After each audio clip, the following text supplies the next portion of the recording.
ஹல்லேலூயா. கர்த்தர் ஸ்தோத்திரம். கர்த்தர் நம்மோடு இடைப்படும்படியாக நம்ம ஜெபிப்போம்.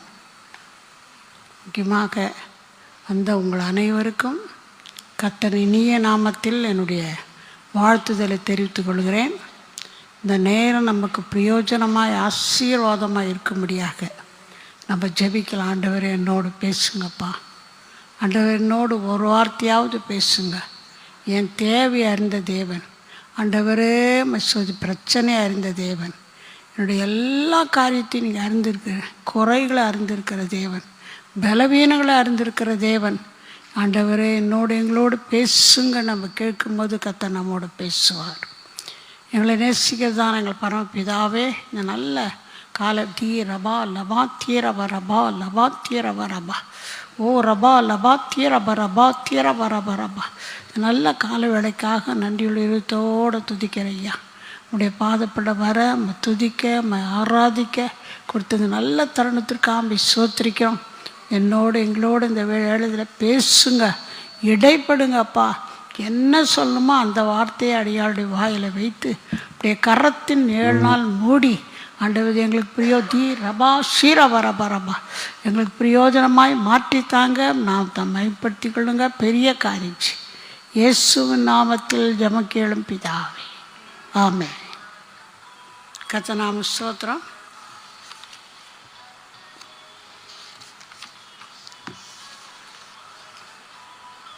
போன வாரம் எதை குறித்து பார்த்தோம் தெரியுமா? கோபம். ஹல்லேலூயா. இது மறுபடியும் வீட்டில் போனால் கூட ஒரு தடவை யூடியூப்பில் இருக்கிறதுனால ஒரு தடவை கேளுங்க. ஏன்னா இது ரொம்ப நம்மளுக்கு தேவையான வார்த்தைகளை கர்த்தர் கொடுக்கும்போது நான் மறந்துடுவோம். இங்கேருந்து வீட்டுக்கு போகிறதுக்குள்ளே மறந்துடுவோம். அதை வசனத்தை கேட்டுமா கர்த்தர் மறுபடியும் நம்மோடு பேசுவார். ஹல்லேலூயா. கர்த்தர் ஸ்தோத்திரம். இந்த வேளையில் கொஞ்சம் முதல்ல கோபத்தை பற்றி பேசினேன். அதுக்கப்புறம் கசப்பை பற்றி கொஞ்சம் எடுத்தேன். கொஞ்சம் தான் ரொம்ப பேசலை. கசப்பை பற்றி பேசணும். இப்போ அது கொஞ்சம் முடிச்சது, அதை விட்டுட்டு அப்புறம் கர்த்தர் எப்படி நம்ம நடத்துகிறா பார்க்கலாம். ஹல்லேலூயா. ஹல்லேலூயா. கர்த்தர் ஸ்தோத்திரம். இந்த வேளையில் இந்த கசப்புன்னா என்ன? கசப்பாக சாப்பிட்ற பாவுக்கு அதுவா? நம்ம வாழ்க்கையில் கசப்பு வருதா? கொஞ்சம் பேசுங்க, அப்போ தான் நீங்கள் கேட்குறீங்கன்னு எனக்கு தெரியும். வருது. இன்னொரு விஷயம், நான் ஜெபம் பண்ணியிருந்தேன், ஆண்டவரே இந்த டாபிக் நல்லா இருக்குது, இதே தொடர்ந்து பேசுங்கன்னு சொல்லி கேட்டாங்க. ஆனால் இதையே திருப்பி பேசுனா என்னை திட்டினே இருக்கிறாங்களே, வாரம் நினைப்பாங்களோ ஆண்டவரேன்னு ஜெபம் பண்ணேன். நான் கேட்டால் கர்த்தர் சொன்னார், இது திட்டுறது இல்லை, நமக்கு ஆசீர்வாதத்துக்கு ஒரு வழி. ஹல்லேலூயா. ஆசீர்வாதம் நம்ம குறையுதுன்னா அதில் ஏதோ ஒரு சிறுநரியோ குறுநரியோ இருக்குது நம்ம தோட்டத்தில், வாழ்க்கையில். அதனால் என்ன செய்யணும்னா அதை கண்டுபிடிக்கணும். இது கர்த்தர் நம்மிடத்தில் எதிர்பார்க்குறார். பாருங்கள், ஆசீர்வாத தடை இன்னொரு விதமாக சொல்லலாம். சிறுநரின்னு பார்த்தா இது கூட சிறுநரி தான். இந்த சிறுநரி நம்ம முதல்ல சொன்ன மாதிரி திருப்பி அந்த வசனத்தை பார்க்கலாம். யோவான் 15ஆம் அதிகாரம் 16ஆம் வசனம் படிங்க. அதுக்கு முன்னால் உன்னத பாட்டு 2:15 படிங்க. உன்னத பாட்டு 2:15.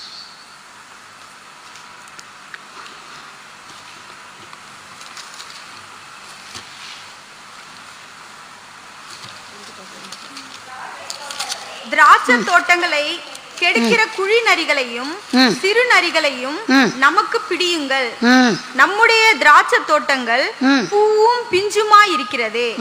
என் நேசர் என்னுடையவர், நான் அவருடையவள், அவர் லீலி புஷ்பங்களுக்குள்ளே மேய்கிறார். ஹல்லேலூயா. இது பிடிக்கணும், இந்த சிறு நரிகளை பிடிக்கணும். இப்போ பாருங்க, அதுக்கு ஏற்ற மாதிரி ஒரு சில காரியங்கள் வருது. எங்கள் வீட்டில் ஒரு எலி வந்துச்சு. இந்த எலியை பற்றி டொக்குன்னு சொல்லுந்தார் இவர். அத்தை கேர்லெஸ்ஸாக விட்டோம். நாங்கள் அதை பற்றி நினைக்கல. சரி இருக்குதோ என்ன பார்க்கலான்னு வர்றது போகிறது ஒழித்து வர கண்டுக்கவே இல்லை. அது என்ன செய்யுச்சுன்னா, ஒரு அழகான ஒரு கூடை வாங்கி வந்தேன் எங்கள் கொரியாலேருந்து. அந்த ரேட்டுக்கு இந்த 5000 அது கூடை. இந்த காய்கறி வாங்குற கூட தான் இங்கே இந்த மாதிரி கிடைக்காது.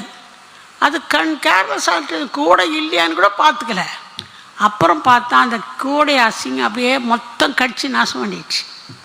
இப்போ நமக்குள்ளே இருக்கிற இந்த சிறு நரிங்க குறு நரிங்களை கேர்லெஸ்ஸாக விடுவோமானா நமக்குள்ள ஆசீர்வாதங்கள்லாம் கடிச்சிடும். அல்லேலூயா. நம்ம ஆசீர்வாதங்கள்லாம் போயிடும். இப்போ இந்த ஆசீர்வாதத்துக்கு தடையை நம்ம கண்டுபிடிக்கணுமா கண்டுபிடிக்கக்கூடாதா? கண்டுபிடிக்கணும். இந்த ஆசீர்வாதத்துக்காகத்தான் பூவும் பிஞ்சுமாக இருக்குதான் தோட்டத்தில். இந்த நேரத்தில் தான் சிறு நரி குறு நரி வந்து அப்படியே அந்த ஆசீர்வாதத்துக்குள்ள தடையெல்லாம் கடிச்சிடும். அது கடிச்சிட்டா பூ பூக்குமா, காய்க்குமா, கனி வருமா, எதுவுமே வராது. அதனால் கர்த்தர் நம்மிடத்தில் ஏற்படுத்துகிற நோக்கம் அன்றைக்கி படித்தோம்னா வசனத்தை படிங்க. யோவான் 15:16. நீங்கள் என்னை தெரிந்து கொள்ளவில்லை, நான் உங்களை தெரிந்து கொண்டேன். நீங்கள் என் நாமத்தினாலே பிதாவை கேட்டுக்கொள்வது எதுவோ அதை அவர் உங்களுக்கு கொடுக்கத்தக்கதாக நீங்கள் போய் கனி கொடுக்கும்படிக்கும் உங்கள் கனி நிலைத்திருக்கும்படிக்கும் நான் உங்களை ஏற்படுத்தினேன். நம்மளை கர்த்தர் ஏற்படுத்துனது எதுக்காகனா, நம்ம எத்தனையோ காரியங்களை பிதாவின் நாமத்தில் கேட்குறோம். அது அவர் கொடுக்குறேன்னு சொல்கிறார். அவர் கொடுக்கணும். நம்ம என்ன பண்ணுமா மிகுந்த கனிகளை கொடுக்கணும். மிகுந்த கனிகளை கொடுத்தா தான் பிதா நம்மளை என்ன பண்ண நம்ம கேட்குறதெல்லாம் கொடுப்பார். அல்லேலூயா. பார்க்குறாரு. இது நம்ம இதுலேயே படிக்கிறோம். அது வேதத்திலே மரத்தை வச்சார் ஒரு ஆள் தோட்டக்காரன். அந்த தோட்டக்காரன் மரத்தை வச்சு என்ன பண்ணல, கனி கொடுக்கவே இல்லை. 1 வருஷம் பார்க்குற 2 வருஷம் பார்க்குறாரு.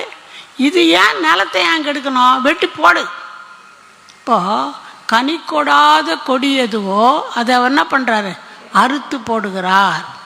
இப்போ கனி கொடுத்தாதான் கர்த்தர் நம்மளை ஜீவனோட வைத்திருக்கிறதுக்கு ஒரு நோக்கம். அல்லேலூயா. கனி கொடுக்கலாம்னா பிரயோஜனம் இல்லை. இப்போ கனி கொடுக்கணும்னு தான் கர்த்தர் விரும்புகிறார். நம்ம கனி கொடுக்கணும்னு சொன்னால் பூவம் பிஞ்சமாக இருக்கிற இந்த நேரத்தில் என்ன செய்தான், இந்த சிறு நரிங்க குறு நரிலாம் பிச்சு போட்டு நாசமாயிட்டான். இப்போ பாருங்கள், இந்த எப்போ எங்கள் வீட்டில் அந்த எலி வந்ததெல்லாம் கடித்து கொஞ்சம் நாசம் பண்ணிச்சோ, இன்னும் இதை விடக்கூடாது, அதை கண்டிப்பாக பிடிக்கணும்னு எலி போன் வச்சு இன்றைக்கி பிடிச்சிட்டோம். அதை கர்த்தர் உணர்த்துறாரு. இது மாதிரி தான் தேவையானதெல்லாம் பிடிச்சிடணும்.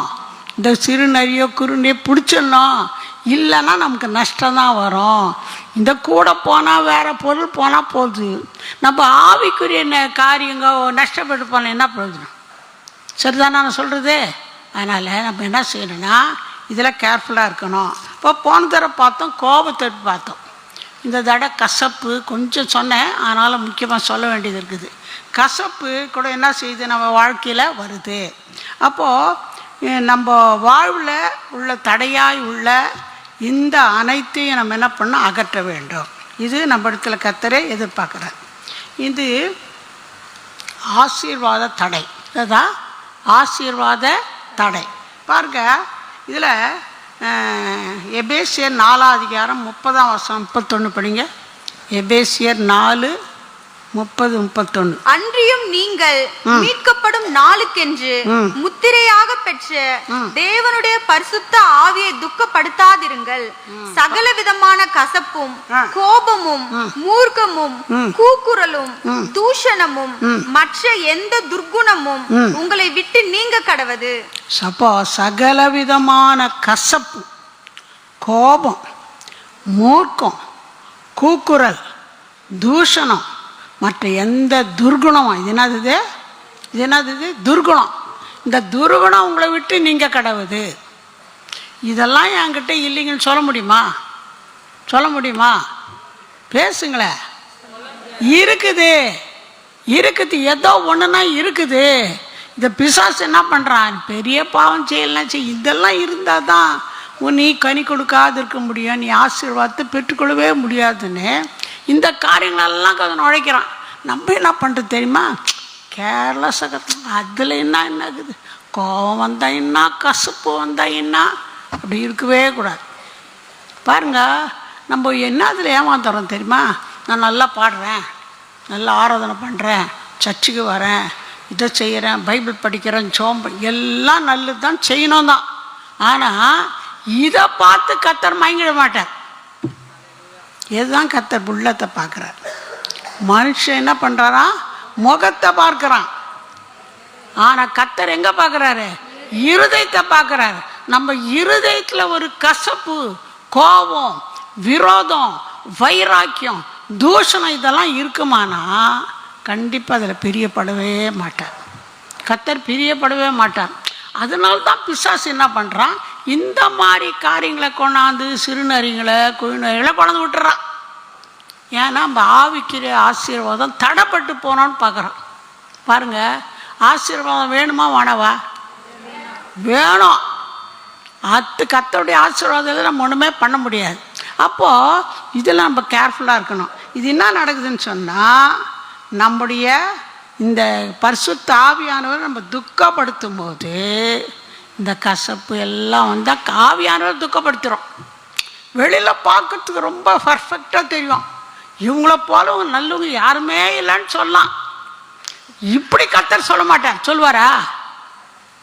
கேட்டால் பதில் சொல்ல மாட்டீங்களே. கர்த்தர் அதெல்லாம் பார்த்து மயங்கிட மாட்டார். உன் உள்ளத்தை டைரெக்டாக பார்க்குறாரு அவர். அதனால் உனக்கு இவ்வளோ கசப்பு இருக்குதே, நீ என்ன பெரிய ஆள் மாதிரி ஆக்ட் பண்ணுறிய, பெரிய பரிசுத்த வாட்டி மாதிரி நினைக்கிறிய, உன் உள்ள இவ்வளோ கசப்பு இருக்குது. கரெக்டாக எனக்கு ஏதாவது மெசேஜ் கொடுக்குறோன்னு சொல்லும்போது ப்ராக்டிக்கலாக ஏதோ ஒன்று வரும்.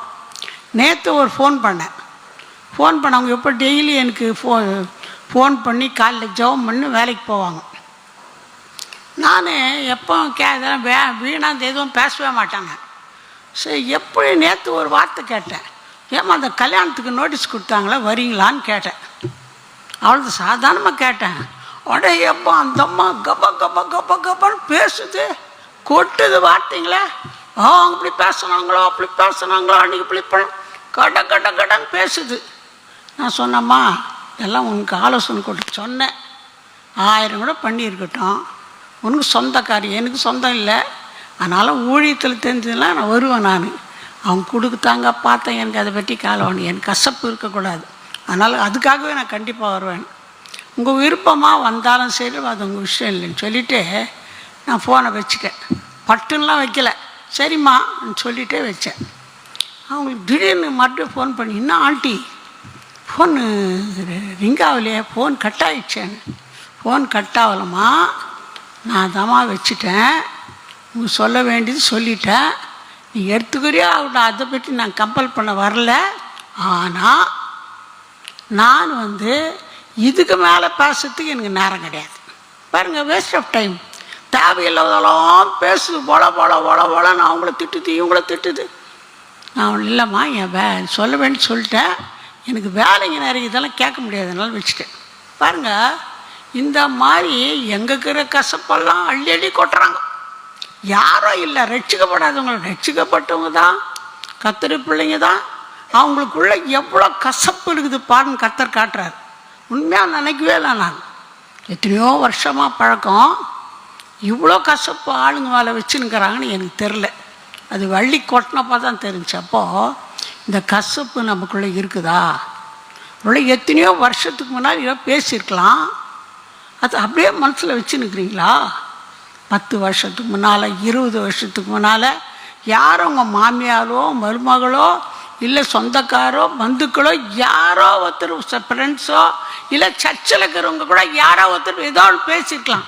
இதை மனசிலே வச்சுன்னு இருந்தா அதுதான் கசப்பு. அதுதான் கசப்பு. பாருங்கள், இது என்ன செய்யுதுன்னா, பரிசுத்த ஆவியானவர் துக்கப்படுத்துது. நம்மளுக்கு ஒன்றும் தெரியாது, மேல் பார்த்தா தெரியாது. இது எங்கே இருக்குது? உள்ளத்தின் ஆழத்தில் இருக்குது கசப்பு. இந்த கசப்பு உள்ளத்தின் ஆழத்தில் இருக்குது. இதை என்ன ஆகுதுனாக்கா, இதை அப்படியே பத்திரப்படுத்தி வச்சுங்கிறோம் நம்ம. இது பரிசுத்த ஆவியானவரை துக்கப்படுது. உனக்கு உள்ளத்தில் இவ்வளோ கசப்பு வச்சுக்கின்னு நீ ஜெபம் பண்ணால் உன் ஜெபத்தை நான் கேட்பேனான்னு கேட்குற ஆண்டவர். அல்லேலூயா. நம்ம ஜெபம் கேட்கப்படணும்னா ஆவியானவர் துக்கப்படுத்தக்கூடாது. நம்ம ரொம்ப நேரம் ஜெபம் பண்ணி பெரிய ஆளுங்கள்லாம் காட்டுறதுல காட்டிலும் பரிசுத்தமாக ஜீவிக்கணும், கர்த்தருக்கு பிரியமாக ஜீவிக்கணும். ஆவியானவர் துக்கப்படுத்தக்கூடாது. இப்போ ஆவியானவர் துக்கப்படுத்தினா நம்மளுக்கு ஆசீர்வாதம் எதுவும் வராது. அடுத்தபடி 1 யோவான் 3:15. 1 யோவான் 3:15. தன் சகோதரனை பகைக்கிற எவனும் மனுஷ கொலைபாதகனா இருக்கிறான். மனுஷ கொலைபாதகன் எவனோ அவனுக்குள் நித்திய ஜீவன் நிலைத்திராது என்று அறிவீர்கள். பாருங்க, யார மனுஷ கொலைபாதகன்? கத்தியை போட்டு இப்போ எங்க பார்த்து நியூஸ் என்ன கேட்குறோம்? வெட்டி வெட்டி துண்டு துண்டா வெட்டிட்டாங்களாம். யார? ஆளுங்களை துண்டு துண்டா வெட்டுறாங்க. துண்டு துண்டா வெட்டி மூட்டை மூட்டையாக கட்டுறாங்களாம். நியூஸ் பார்க்குறோமா இல்லையா? இந்த பாருங்க, இந்த மாதிரி வேலை நம்ம செய்ய மாட்டோம். ஆனால் நம்மளை கூட வசனம் என்னான்னு சொல்லுது? மனுஷ கொலைபாதகர். யாரை சொல்லுது மனுஷ கொலைபாதகர்னு? என்னம்மா சொல்லுங்க? தன் சகோதரனை பகைக்கிறவன். தன் சகோதரனை பகைக்கிறவன் மனுஷ கொலைபாதகனாய் இருக்கிறான். நம்மளும் பைபிள் தான் படிக்கிறோம், இதெல்லாம் யோசித்து படிக்கணும். இப்போது யார் மனுஷ கொலைப்பாதனா? சகோதரனை பகைக்கிறவன்.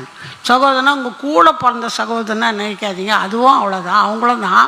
அதே நேரத்தில் நம்ம உற்றாரோ உறவினரோ இன பந்துக்களோ அதெல்லாம் கூட விட்டுடுங்க.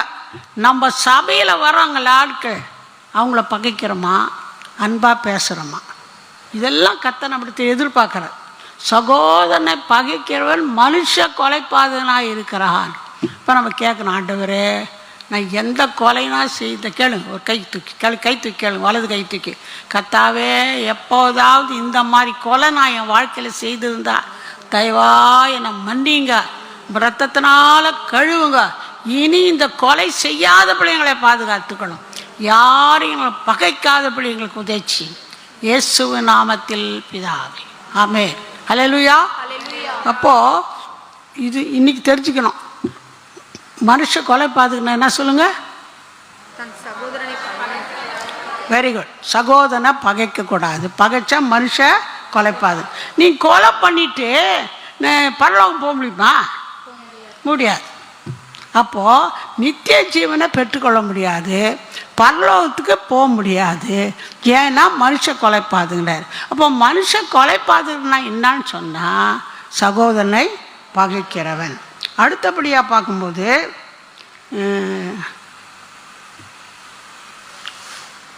1 யோவான் 2:9. 1 யோவான் 2:9. ஒளியிலே இருக்கிறேன் என்று சொல்லியும் தன் சகோதரனை பகைக்கிறவன் இதுவரைக்கும் இருளிலே இருக்கிறான். தன் சகோதரனிடத்தில் அன்பு கூறுகிறவன் ஒளியிலே நிலை கொண்டிருக்கிறான், அவனிடத்தில் இடரல் ஒன்றுமில்லை. பாருங்க, சகோதரனிடத்துல பகை இருச்சு. எங்க இருக்கிறான் அவன்? இருளிலே இருக்கிறான்.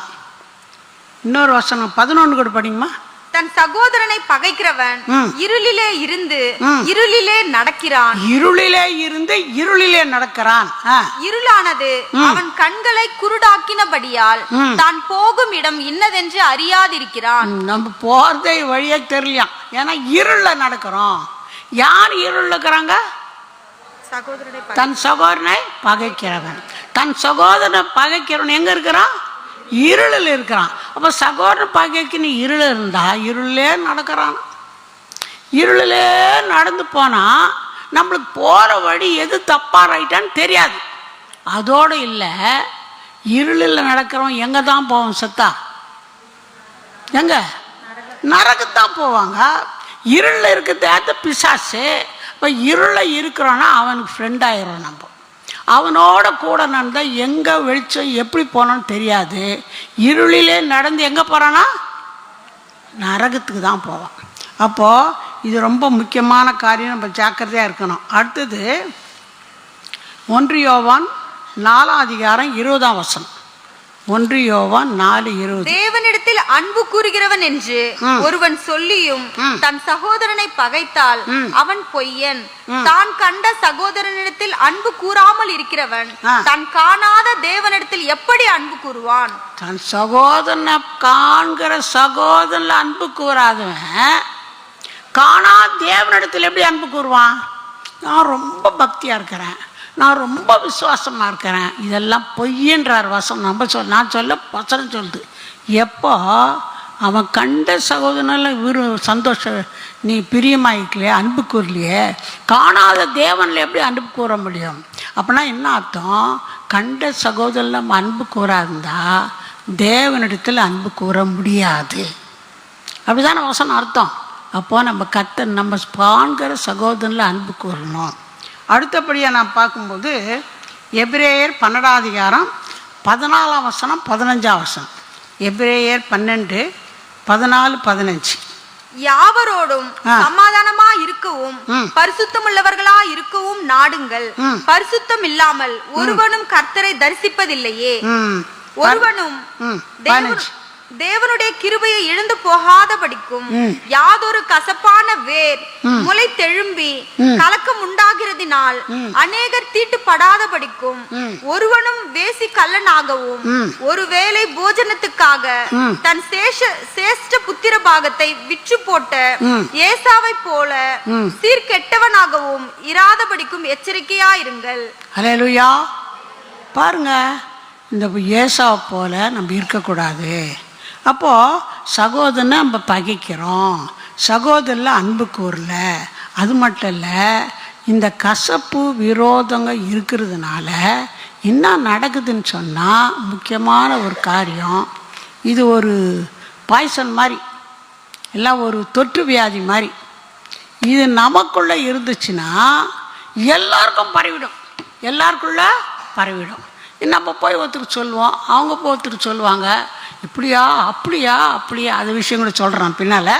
அப்போது நம்ம என்ன பண்ண, எல்லாரையும் தீட்டுப்படுத்துகிறோம். என்ன சொல்ல, எல்லாரையுமே தீட்டுப்படுத்துகிறோம். சரி, அடுத்தபடியாக இதுக்கு என்ன தண்டனை? இதுக்கு தண்டனை என்னன்னா, பாவனை என்ன பண்ணணும்? கண்டிப்பாக பாவத்துக்கு தண்டனை வரும். சின்ன பாவனால ஒன்று தான், பெரிய பாவனால ஒன்று. இந்த தண்டனைன்னு பார்க்கும்போது நமக்கு நல்லா தெரியும். காயின் ஆபேல், அது விளக்கமாக சொல்ல வேண்டியதில்லை. காயின் ஒரு காணிக்கை கொண்டாந்தார், அப்புறமா ஆபேல் ஒரு காணிக்கை கொண்டாந்தார். காயின் காணிக்கை அங்கீகரிக்கலை, உள்ளத்து நாடத்துலேருந்து அவன் கொடுக்கல, சும்மா ஒரு அட்டாப்பை கூட செய்தான். ஆனால் இந்த ஆபேல் எனக்கு ஆண்டவருக்கு, ஏன் ஆண்டவருக்கு தி பெஸ்ட்டு கொடுக்கணும், சந்தோஷமாக மனப்பூர்த்தியாக கொண்டாந்து கொடுத்தான். அந்த காணியை அங்கீகரித்தார். இந்த காணிக்கையை ஏன் காணிக்கை எடுத்துக்க அங்கீகரிக்கலை, அவன் காணிக்கை, என் தம்பி காணிக்கை, அவன் காணிக்கை எடுத்துக்கினாருன்னு கோவம் எரிச்சல் கசப்பு வந்துடுச்சு. இந்த கசப்பு எதில் போய் முடிஞ்சிச்சுன்னா என்ன ஆயிடுச்சு? கொலையே பண்ணிட்டான், தம்பியை கொலை பண்ணி பறிச்சு போட்டான். அது மட்டும் இல்லை, கர்த்தர் கேட்டாக்கா, எங்கே அவங்க தம்பி, நான் எனக்கு என்ன தெரியும், நான் என்ன அவன் காவலாளியான்றான். அவ்வளோ தூரத்துக்கு கர்த்தர்கிட்டே எதிர்க்கிற அளவுக்கு ஆயிட்டான். இதெல்லாம் நம்ம பார்க்கும்போது நம்ம அதிக ஜாக்கிரதையாக இருக்கணும். அது மட்டும் இல்லை, யோசேப்புடைய சகோதரர் பற்றி பார்க்கும்போது வசனம் ஆதியாகமம் 37:4. ஆதியாகமம் 37:4. அவனவனுடைய சகோதரர் எல்லாரிலும் அவனை தங்கள் தகப்பன் அதிகமாய் நேசிக்கிறதை அவன் சகோதரர் கண்டபோது அவனோட பச்சமாய் பேசாமல் அவனை பகைத்தார்கள். பாருங்க, யோசேப்பு 12 பேரில் ஒருத்தன், 12 மகன், 12 பேர் பிள்ளைங்களில் ஒருவர். இந்த யோசேப்பை அவங்க அப்பா ரொம்ப நேசித்தார். ஏன் காரணம் என்னன்னாக்கா, ஒரு தான் நேசித்த மனைவி, அதுவும் அவங்க அம்மா செத்துட்டாங்க. அந்த நேரத்துலேருந்து அவர் இன்னொரு காரியம் என்ன தெரியுமா, அதில் ரகசியம், கர்த்தருக்கு ஒரு பெரிய கிருபை, ஒரு பெரிய நோக்கம் இருந்துச்சார்ல யோசேப்பில். அதனால கர்த்தர், அது கூட ஒரு காரணம், அவங்க அப்பா நேசித்தது. அப்படி நேசித்ததுனால என்ன நடந்துச்சு சொன்னால், ஆட்டோமேட்டிக்காக கூட பிறந்த சகோதரர் என்ன பண்ணிட்டாங்க, பதைக்க ஆரம்பிச்சிட்டாங்க. அவனை மட்டும் நல்லா பார்க்குறோம், அவனுக்கு மட்டும் செய்கிறோம், ஒரு கசப்பு வந்துடுச்சு. வேறு ஒன்றும் செய்யலை. அவங்கள்ட்ட சண்டை போட்டானா, ஒன்றும் இல்லை. எல்லாருமா நல்ல பிள்ளாவன், அந்த மாதிரி நடந்துச்சு. அப்போது இதில் என்ன தெரியுதுன்னா, தேவன் சிலரை சிறப்பாக என்ன பண்ணுவாராம், கிருபையில் தருவாராம். நமக்குள்ளேயோ நம்ம வீட்லேயோ சபையிலையோ கொடுத்தா அதை பார்த்து நம்ம பகைக்கக்கூடாது. இது ரொம்ப ஜாக்கிரதையாக இருக்கணும். அது மட்டும் இல்லை, சிலர் பார்க்கும்போது இன்னொரு விஷயம், சவுல் தாவீது, அதுவும் நான் சொல்லிட்டேன், திருப்பி எக்ஸ்ட்ரா சொல்ல வேண்டியது. தாவீது கொன்றது 1000, சவுல் கொன்றது 1000, தாவீது கொன்றது 10000 பாட் பண்ணாங்க. அது கரெக்டு. அவ்வளோ பெரிய வெற்றியே வந்து யாரால் வந்துச்சு? தாவீதால் தான் வந்தது. அதனால் பெண்கள்லாம் என்ன பண்ணாங்க? பாடி நடனம் ஆட ஆரம்பிச்சிட்டாங்க. இந்த சவுல் ராஜாவுகிறான், இத்தனை வருஷம் அவனை பார்த்து பார்த்து ஓடுறான், திரும்பி திரும்பி அவன் போகிறது பற்றி எல்லா ஜனங்க ஓடினாங்க. தாவீது சின்ன பையன் வந்தான், ஒன்றும் பட்டம் இல்லை, ஒன்றும் இல்லை, நேராக ஓரான். வந்த உடனே என்ன பண்ணான்? ஒரே ஒரு குழந்தை வச்சு அடிச்சான், விழுந்தான். அவன் பட்டையை தெரித்து அவனே வெட்டிட்டான் தலையாடி சொல்லிட்டு எல்லாம் விசேஷமாக பாட ஆரம்பிச்சதும் அதனால ஒரு பகை கசப்பு வந்துடுச்சு. ஓஹோ, இப்போ என்ன இந்த மாதிரி அவனை உயர்த்திட்டாங்களே, அப்போ ராஜ்யம் ஒன்று தான் அவன் கையில் கொடுக்கல, இவனை நம்ம விட்டோமா இவனை கொண்டாந்து ராஜாவாக்கிடுவாங்க. நான் அந்த எண்ணத்தினால தான் விரட்டி விரட்டி விரட்டி வாழ்க்கையெல்லாம் விரட்டினான். யாரை? சவுல் வந்து தாவீதை எத்தனை 40 வருஷம் ஆண்டான். அன்றைக்கி சொன்ன மாதிரி தாவீது 40 வருஷம், அப்புறம் சவுலை 40 வருஷம்தான். ஆனால் அவன் சவுல் வாழ்க்கையெல்லாம் வேஸ்ட் பண்ணிட்டான்.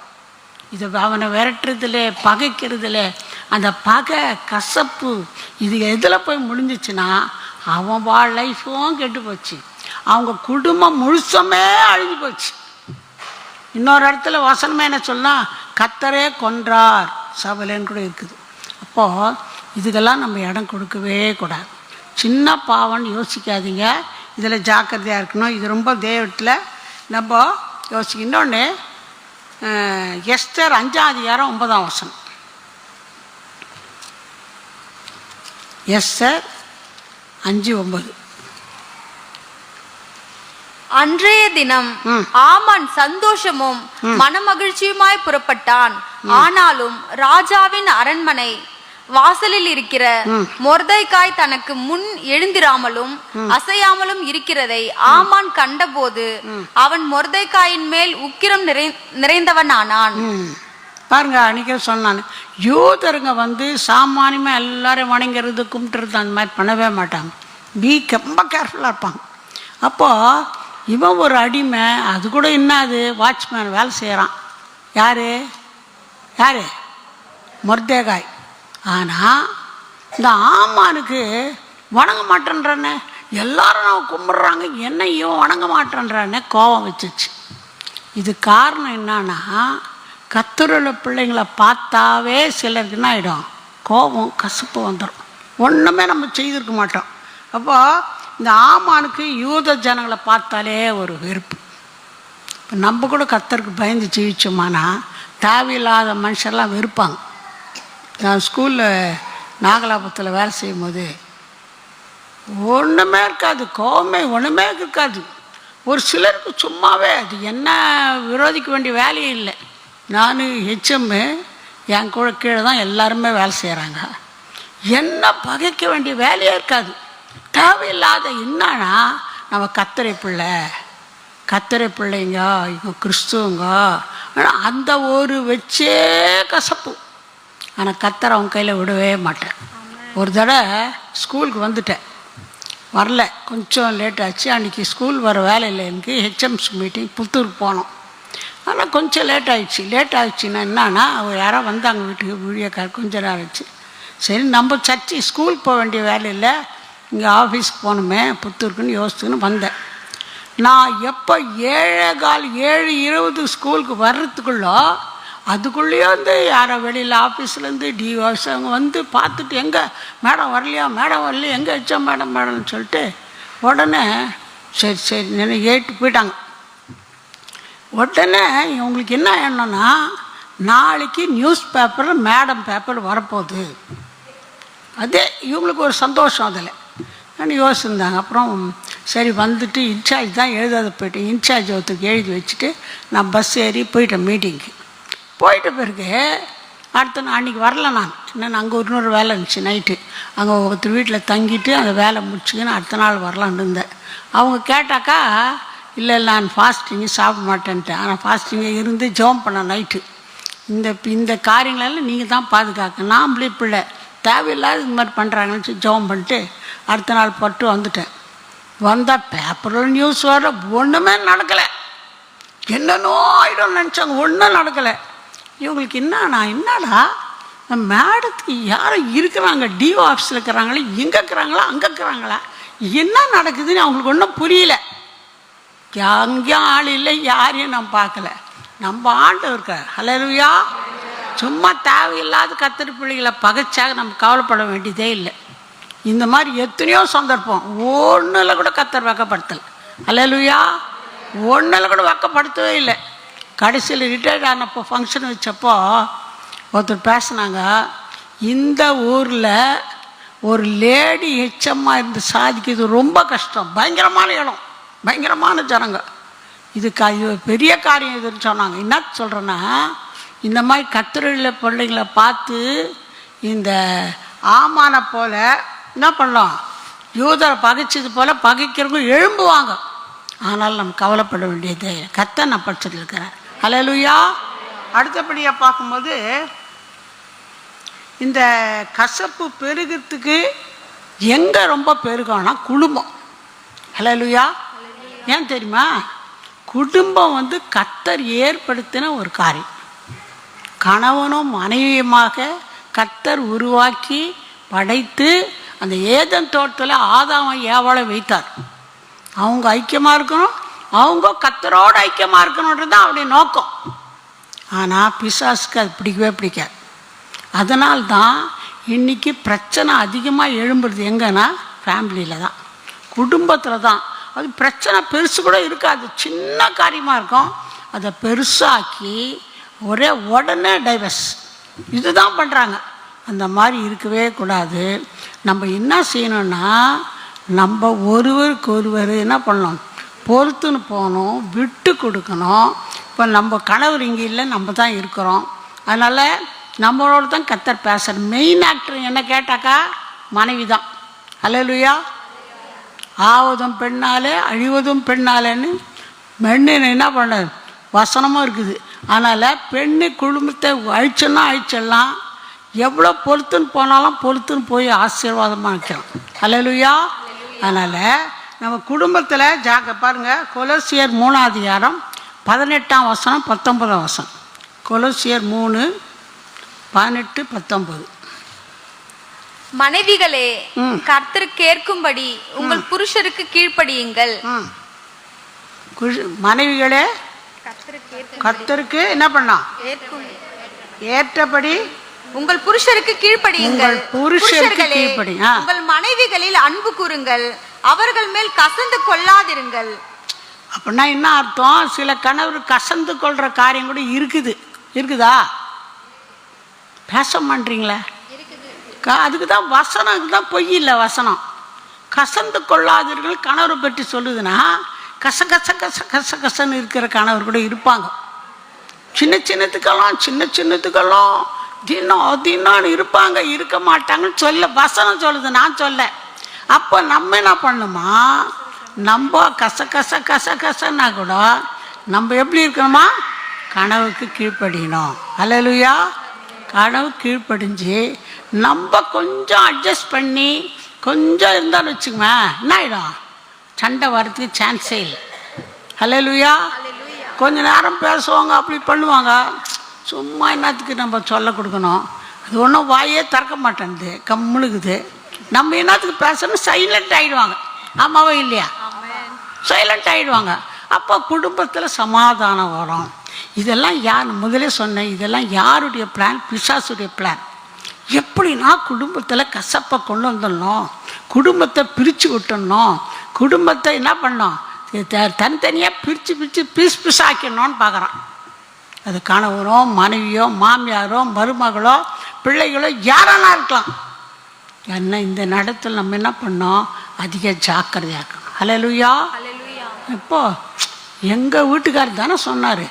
சொன்னால் என்ன, ஆமாம் உங்கள் வீட்டுக்காரர் இப்படி பேசினாரே, நீ என்ன கம்முனுக்கிறிய, வருதா இல்லை எண்ணம், பிசாசு கொடுக்குறான், நீ சும்மா நான் பண்ணின்னா அவ்வளோ டவுனா, அவர் பெரிய ஆளா, இதெல்லாம் ஐடியா பிசாசு கொடுப்பான்.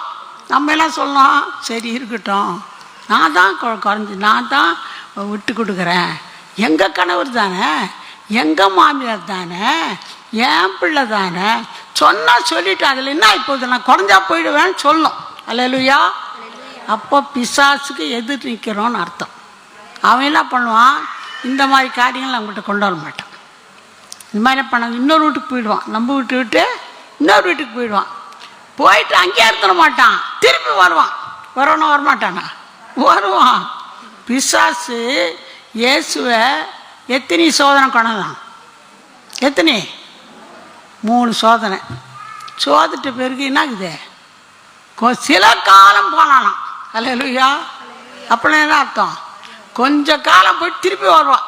நீ எத்தி தானே வா, நான் ஆண்டவர் பிள்ளை, நான் ஆண்டவருக்கு பயந்து ஜீவிப்பேன், நான் எங்கள் வீட்டில் சமாதானத்துக்கு கேடுக்கு நான் இருக்க மாட்டேன், எங்கள் வீடு என்ன வந்தாலும் ஆண்டவருடைய கொஞ்ச நாள் இந்த நம்ம தொடர்ந்து ஜெபம் பண்ணோம், ஸ்தோத்திரம் பண்ணோன்னு வச்சுங்களேன், கர்த்தர் கண்டிப்பாக சூழ்நிலையே மாற்றிடுவார்.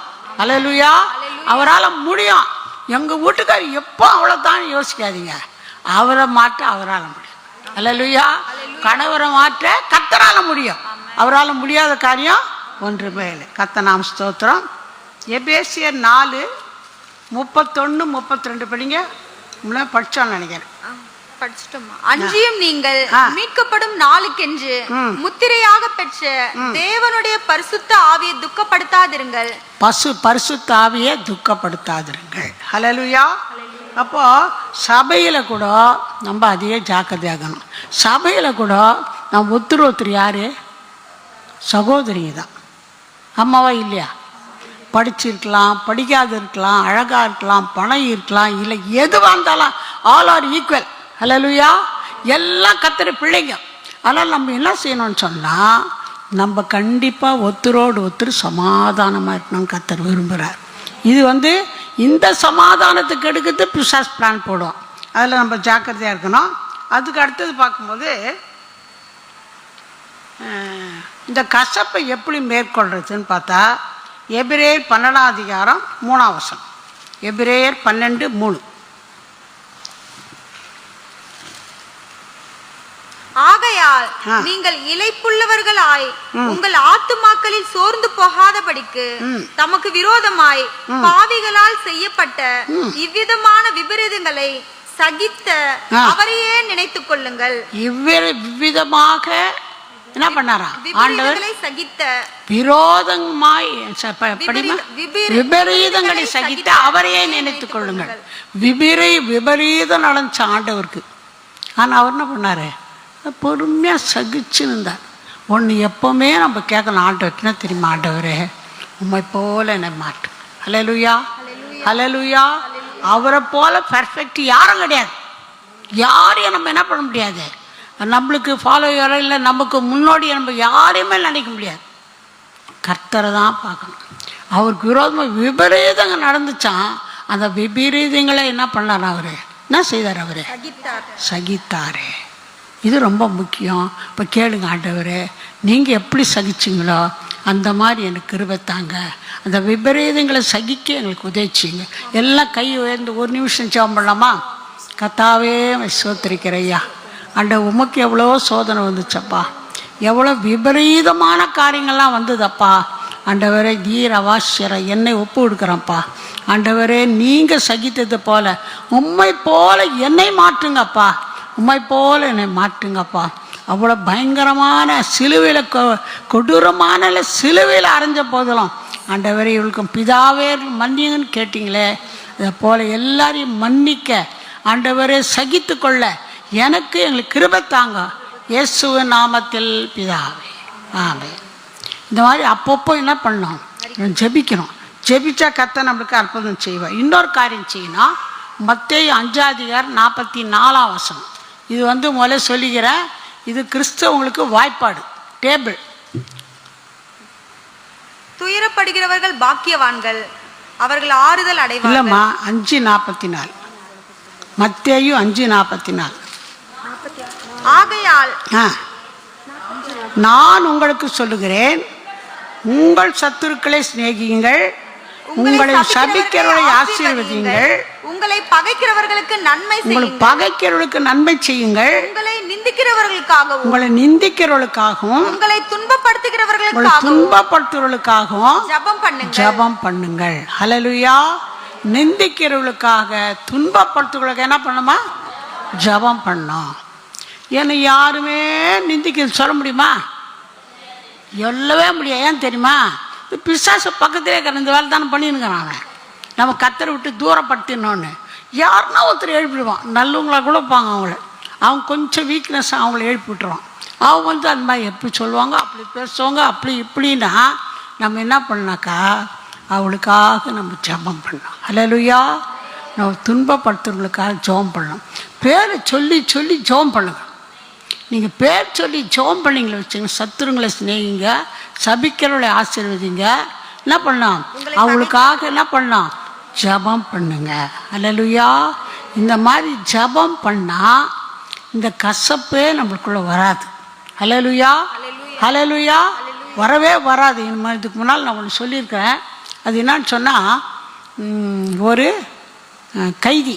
கைதிங்களாம் அதாவது விற்றுருவாங்க, அடிமைகளாக விற்றுருவாங்க. அந்த நாளில் அது இருந்துச்சு பழக்கம். அடிமைகளை விற்றா துட்டு கொடுத்து வாங்கிட்டு போய் அவங்க இஷ்டத்துக்கு வேலை வாங்கி இஷ்டத்துக்கு அடித்து வச்சு ஏதோ பண்ணுவாங்க. அப்போது ஒன்றும் இல்லாதவங்க என்ன பண்ணுவாங்க, எட்டு போய் விற்றுருவாங்க. அதை விற்று அவங்க இட்டுன்னு போவாங்க. இந்த மாதிரி போயிருந்தால் ஒரு எஜமான்கிட்ட இருக்கிற ஒரு அடிமை, அவன் கொஞ்சம் நல்லவன் பாவம், அவன் மேலே அந்த எஜமானுக்கு ரொம்ப இஷ்டம். இவர் இங்கே போய் மார்க்கெட்டில் போய் இந்த அடிமைகளை வாங்க போகும்போது இவனை கூட்டின்னு போனார். பாப்பா போகலான்னு போனால் எல்லோரும் வாங்கினாங்க. வாங்கினேந்தாக்கா ஒரு ஆள் ரொம்ப கஷ்டம், வியாதி ரொம்ப மோசமாகுது. அந்த ஆள் கூட அந்த அடிமைகளை விற்கிற லிஸ்ட்டில் வந்துட்டுருக்கிறார் அந்த இடத்துக்கு. இந்த பையன் போனான், சார் நீ என்ன அவர் கொஞ்சம் வாங்கிக்கிங்களேன். யார் அவர்? பார்த்தா ஒரு வேலைக்கு கூட உதவ மாட்டார். வயசும் ஆகிப்போச்சு, வேலையே செய்ய முடியாது. வயசும் ஆகிட்டுக்குதோ வியாதியும் ஆகிட்டுக்கிறாரு. அந்த மாதிரி வாங்கி நான் என்ன பண்ணலையா, தயவுசெய்து வாங்கிக்கிங்களேன். நான் இவன் மேலே அவளுக்கு பிரியம் சொன்னதுனால சரியா துட்டு கொடுத்து வாங்கிட்டார். வாங்கி நல்லா போயிட்டாங்க. போனால் வீட்டுக்கு போன உடனே அந்த ஆளால் ஒன்றுமே பண்ண முடியல. பெட்ரிட்டன் படுத்துட்டார், ஒன்றும் பண்ண முடியல. இவன் என்ன பண்ணுறான், ஐயா நான் அந்த ஆள் வேலையெல்லாம் நான் செய்துடுறேன், நீங்கள் கவலைப்படாதீங்கன்னு சொல்லிவிட்டு போய் அவர் படுக்கையில் வச்சுட்டு அவருக்கு பாலோ சோறோ ஏதோ ஒன்று கொடுத்துட்றது. அவர் வேலை என்ன, இவன் வேலையும் செய்துடுவார், அவன் வேலையும் செய்வான். அந்த மாதிரி செய்துனே இருந்தால் ஒரு நாள் கூப்பிட்டாரு எஜமாயிம்மா, இங்கே வாங்க, பொய்யெல்லாம் சொல்லு. அந்த ஆள் துட்டு கொடுத்து வாங்க சொன்னேன், தொல்லை கொடுத்தா அதனால் வாங்கிட்டேன். பொய்யெல்லாம் சொல்லு, உன் அப்பனா உன் மாமனா அது யார் சொல்லுனாரு. எங்கள் அப்பாவும் இல்லை, எங்கள் மாமாவும் இல்லை. உங்கள் அப்பாவும் இல்லை மாமாவும் இல்லைன்னா இன்னத்துக்கு அந்த மாதிரி எவ்வளோ வியாதி உதவாதனால என்னை வாங்க சொன்னேன்னாரான். அப்பா ஒரு கம்மன் சொல்லு விஷயம் சொல்லு, போய் சொல்லுன்னாரான். அப்பா அவர் சொன்னான் அந்த பையன், இல்லைங்க அவன் என்னை அடிமையாக கொண்டாந்து விற்ற ஆளே அந்த ஆள் தான். நான் ஒரு தப்பும் செய்யலை, என்னை கொண்டாந்து அடிமையாக விற்றப்ப நீங்கள் வாங்கின்னு வந்தீங்க, என்னை அடிமையாக கொண்டாந்து விற்ற ஆளே அந்த ஆள் தான். பின்னா நீ அந்த மாதிரி செய்கிற ஆளை இப்படி கவனிக்கிற, எல்லாத்துக்கும் கொடுக்குற, அவனுக்கு வேண்டியதெல்லாம் செய்கிற, அவன் வேலையை நீ செய்கிற, என்ன விஷயம்னு கேட்டாரான். சொன்னாரான், நான் இயேசுவை நேசிக்கிறேன். இயேசு சொன்னார் சத்துருங்களை சிநேகிங்கன்னு சொன்னார். அதனால் அந்த ஆளால் தான் இப்படி அடிமையாக வந்தேன். நான் இங்கே அடிமையாக வர்றதுக்கு சான்ஸே இல்லை. அவ்வளோ பெரிய காரியம் செய்தாலும் அவனையும் நேசிக்கப்படி எங்கள் இயேசு சொல்லிக்கிறாரு. இயேசுவை நான் நேசிக்கிறேன், இயேசுடைய கற்பனை நான் கீழ்ப்படுகிறேன், அதனால தான் நேசிக்கிறேன்னு சொன்னான். அல்லேலூயா, அல்லேலூயா. இந்த மாதிரி நம்ம செய்வோமா பாருங்கள். அந்த மாதிரி அடிமையாக வித்தாலேயே அப்படி கவனிச்சார்னா நம்ம அட்லீஸ்ட் நேசிக்கலாம்ல. அவளுக்காக ஜெபிக்கலாமா ஜெயிக்கூடாதா?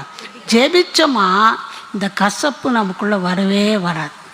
யார் நம்மளுக்கு பிரச்சனை பண்ணுறாங்க, திட்டுறாங்க, சண்டை போடுறாங்க, யாராக இருந்தாலும் சரி, அவங்களுக்காக ஒரு லிஸ்ட் எழுதி அவங்களுக்காக என்ன பண்ணுங்கள், ஜெபம் பண்ண ஆரம்பிச்சிடுங்க. இது கர்த்தர் நம்மிடத்தில் எதிர்பார்க்குறார். இன்னொரு விஷயம் என்ன பண்ணனா, நம்ம யாரை பகைக்கிறாங்களோ அவங்களுக்கு என்ன பண்ணணும், நம்ம சீக்கிரத்தில் அவங்களோட ஒப்புரவாயிடணும். ஒரு வசனம் படிங்க.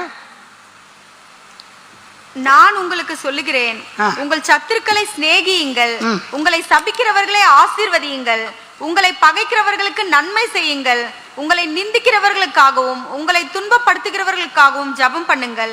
இப்படி செய்வதினால் நீங்கள் பரலோகத்தில் இருக்கிற உங்கள் பிதாவுக்கு புத்திரரா இருப்பீர்கள். பாருங்க, இன்னொரு விஷயம் என்ன செய்யணும்னா, அப்படி செய்யும்போது பிதாவுக்கு நம்ம புத்திரராக மாறி போயிடுறோம். அது மட்டும் இல்லை, நம்ம அவங்களோட என்ன பண்ணோம், ஒப்புரவாயிடணும். சூரியன் அஸ்தமிக்கிறதுக்கு முன்னால் என்ன பண்ணோம், அவங்களோட நம்ம போய் ஒப்புரவாயிடணும். வீட்லேயோ வேறு யார்கிட்டையோ ஒரு பிரச்சனை வந்துச்சுன்னு வச்சுங்களேன், உடனடியாக நம்ம ஒப்புரவாயிடணும். நமக்கு யார் மேலே கசப்பு மட்டும் இருக்கவே கூடாது. கசப்பு வருதுன்னு தெரிஞ்சால் தூரத்தில் தான் ஃபோன் பண்ணி ஒப்புரவாயிடுங்க. கிட்ட இருந்தால் பேசிடுங்க. எவ்வளோ தான் இருந்தாலும் நம்ம மன்னிக்கிற ஒரு புத்தி நமக்கு இருந்தால் தான் நம்மளால் செய்ய முடியும். ஒரே ஒரு அடி பாட்டு மட்டும் பாடுங்க. இந்த வசனம் மட்டும் எனக்கு அது பாட்டு. எதை குறித்தும் கலக்கம் இல்லைப்பா. தெரியல அந்த பாட்டு? எதை குறித்தும் கலக்கம் இல்லப்பா. தெரியல அந்த பாட்டு? ஃபாதர் பாட்டு. எல்லாவற்றிற்காகவும் நன்றி சொல்லுவே, யார் மேலும் கசப்பு இல்லப்பா. எல்லாவற்காகவும் மன்றாடுவே, எதை குறித்தும் கலக்கம் இல்லப்பா. சொல்ல முடியுமா? யார் மேலே கசப்பு இல்லை, எதை குறித்தும் கசப்பு இல்லை, எல்லாருக்கும் மன்றாடுவேன். ஃபாதர் இது மாதிரி பாட்டுனா பொய் இல்லை, அவருடைய அனுபவத்தில் தான் எழுதிக்கிறார். ஹல்லேலூயா, ஹல்லேலூயா. அவருக்கு நல்ல காணிக்க வரும், எல்லாமே இருக்குது ஃபாதருக்கு. ஆனால் அதுக்குள்ளே கொஞ்சம் பேர் கீழே இருக்கிற ஊழியம் செய்கிறவங்கள அவர் ஒரு மாதிரி கொஞ்சம் விரோதமாக பண்ண ஆரம்பிச்சிடாங்க. அவர் என்ன பண்ணாராம், போன்னு சொல்கிறதுக்கு ரொம்ப நேரம் ஆகுது. அவர் என்ன பண்ணாராம், ஜெபம் பண்ணாராம், ஆண்டவரே இவங்களை ஆசீர்வதிச்சு வேறு எங்கன்னா கொண்டு போய் வச்சுங்க ஆண்டவரே. ஏன்னா இங்கே இந்த பிரச்சனை பண்ணினே இருக்கிறாங்களே, அவங்க மேலே நம்மளுக்கு கசப்பு வரக்கூடாதுன்னு இவங்களை தூரத்தில் போய் எடுத்து உபயோகிச்சுங்கப்பா. அவங்கள எவ்வளோ நல்ல மனசு ஃபாதருக்கு. அந்த நாள் தான் சொல்கிற தைரியமாக, எதை குறித்தும் கலக்கலை, யாரை பற்றிய கசப்பு இல்லை, எல்லாருக்காக மன்றாடுவேன். இப்படி நம்ம இந்த பாட்டுங்களை வீட்டில் பாடுங்க. வீட்டில் ஃபாதர் புக் எடுத்து நம்ம பாட்டு புக்கிலே இருக்குது. பாடி பாடி பாடி கத்தரை துதிங்க தனி ஜபத்தில். இதை நம்ம அனுபவமாக கத்தர் மாட்டிடுவார். ஹல்லேலூயா. இன்னொரு காரியம் சொல்ல விரும்புகிறேன். இன்னொரு விஷயம், புறங்கூறுதல். ஹல்லேலூயா, ஹல்லேலூயா. புறங்கூறவே கூடாது. புறங்கூறுதுன்னா என்னது? என்ன புறங்கூறுதுன்னா கோல் சொல்கிறது. வசனம் ஒன்று படிங்க, லேவியராகம் 19:16.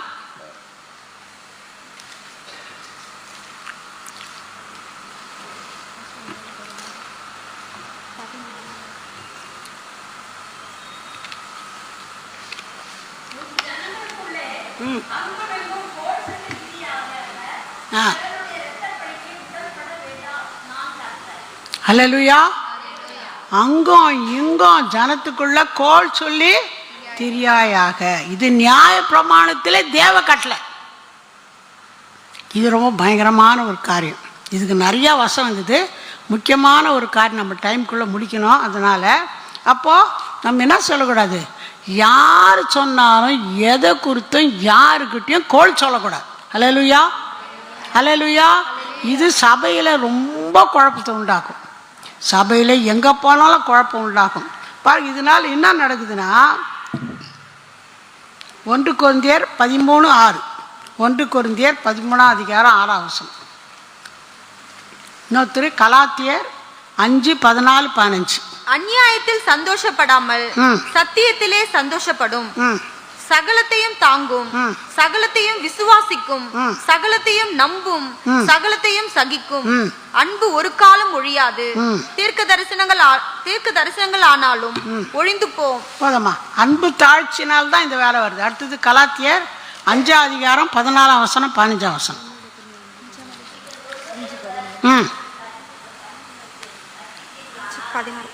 பின்னும் படிங்க.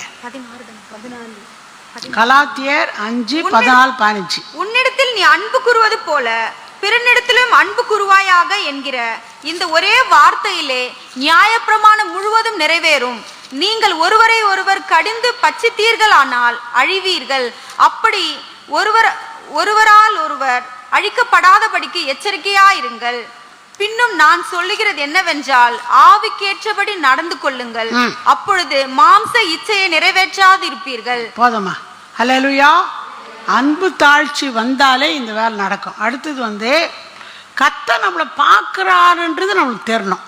பாருங்க, மோசேயுடைய அண்ணன் யாரு? ஆரோன். அக்கா யாரு? மிரியாம். சொந்த அண்ணன் சொந்த அக்கா கூட பிறந்தவங்க தான். இவங்க 2 பேரும் என்ன பண்ணுறாங்க? மோசேக்கிட்ட தான் கர்த்தர் பேசுகிறாரா? மோசே தான் தீர்க்கதரிசியா? நாங்கள்லாம் தீர்க்கதரிசி இல்லையான்னு இவங்க என்ன பண்ணுறாங்க? சொந்த அண்ணன் சொந்த அக்கா என்ன பண்ணுறாங்க? இந்த மாதிரி புறம் கூறுறாங்க. இதை மோசே கேட்கல. மோசையை பற்றி மோசே கேட்கல, கர்த்தர் கேட்டார். வசனம் சொல்லுது, கர்த்தர் கேட்டார். நம்ம குறித்து யார் பேசினாலும் யார் கேட்குறாங்களோ கேட்கலையோ, யார் கேட்குறது? கர்த்தர் கேட்குறார். அதனால் கவலையப்படாது. கர்த்தர் கேட்டார். கர்த்தர் கேட்ட உடனே என்ன பண்ணார்னா, சரி அவங்க அண்ணா அக்கா தானே பேசுகிறாங்க விட்டாரா? இல்லை, ஏன் பிள்ளை, ஏன் தீர்க்கதரிசி கூடு, எல்லாம் தீர்க்கதரிசிங்க தான் 3 பேரும் கூப்பிட்டாங்க. யார் யார்? ஆரோனு, அப்புறமா மிரியாமு, மோசே, 3 பேரையும் கூப்பிட்டார். 3 பேரும் வந்தாங்க. வந்ததும் கேட்குறாரு, ஏன் படித்த நேரம்னு சொல்லிடுற. பாருங்க, ஏன் தீர்க்கதரிசி அவன்? தீர்க்கதரிசியை பற்றி என்னுடைய தீர்க்கதரிசி நீங்கள் எப்படி சொல்லுவீங்க, எப்படி பேசுவீங்கன்னு சொல்லி கேட்குறாரு. கேட்ட உடனே கோபம் மூண்டுச்சான். கோபம் மூண்டுட்டு அந்த இடத்த விட்டு போயிட்டார். என்ன நடந்துச்சுன்னா, அந்த அவங்க அக்கா மிரியாமு வெண்குஷ்டம் ஆயிடுச்சு. பார்க்கும்போது அவங்க குஷ்டனா இப்போ அப்போனா பயங்கரம், இன்னும் தீட்டு ஓடினோம். உடனே அவங்க அண்ணன் சொல்கிறாரு, ஐயோ ஆண்டவனே, இங்கே என்ன பண்ண அவளுக்காக வேண்டிக் கொள்ளுங்க, அவள் அப்படியே அழுகி போயிடும் மொத்தம், அப்படியே குஷ்டம் வந்துச்சேன்னு கேட்குறாரு. அப்போ அவர் கேட்குறாரு, அவரா நான் ஜோம் பண்ண மாட்டேன், என்னை பற்றி நீங்கள் பேசுனீங்க இல்லையா, அது கர்த்தர் கேட்டு கர்த்தர் சொன்னார், நான் என்ன பண்ண சொன்னாரா? இல்லை. உடனே ஜோம் பண்ணுறாரு அவர். கெஞ்சி ஜோம் பண்ண உடனே சரி நீ ஜோம் பண்ண விட்டுறேன், ஆனால் 7 நாள் பாளையத்துக்கு புறம்பே இருக்கணும் அவங்க, அதுக்கப்புறம் தான் நல்லா ஆகும்னு சொல்லிட்டார் ஆண்டவர். ஏன்னா இந்த மாதிரி தேவையில்லாத பேசுகிறாங்களே, இவங்க மனம் திரும்பணும் தான் கர்த்தர். உடனே பிரயாணம் நின்று போச்சு. அப்புறம் என்ன கேட்குறாங்க ஒருத்தர், என்ன ஏன் பிரயாணம் நின்று போச்சு, திடீர்னு ஏன் நின்றுச்சுன்னு அதுவா, இந்த மோசேவுடைய அக்கா இல்லை அண்ணன் இல்லை இப்படி பேசுனாங்க, அதனால தான் கர்த்தர் அந்த பனிஷ்மெண்ட் கொடுத்தாரு, அதனால தான் குஷ்ரோகம் வந்துச்சு, பாளையத்தை விட்டு வெளியே போயிட்டாங்க அந்த அம்மா, 1 வாரம் போது தான் வருவாங்கன்ட்டாங்க. பாருங்கள், இது பனிஷ்மெண்ட்டு. நம்ம என்ன பண்ணணும், கர்த்தருக்கு நம்ம பார்க்கலாருன்னு நம்ம யாரிடத்துலையும் எதுவுமே பேசவே கூடாது. அல்லேலூயா. இந்த கோல் சொன்னால் என்ன ஆகுனா, பாருங்கள், நீதிமொழிகள் 26:20 படிங்க. நீதிமொழிகள் 26:20.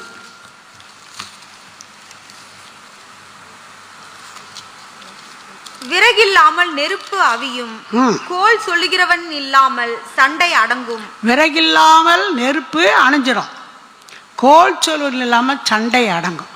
கோல் சொன்னால் என்ன ஆகிடும், சண்டை பயங்கரமாகும். இங்கே இருக்கிறது அங்கே சொல்கிறது, அங்கே இருக்கிறது இங்கே சொல்கிறது. இது கொஞ்சம் பேருக்கு பொழுதுபோக்கு.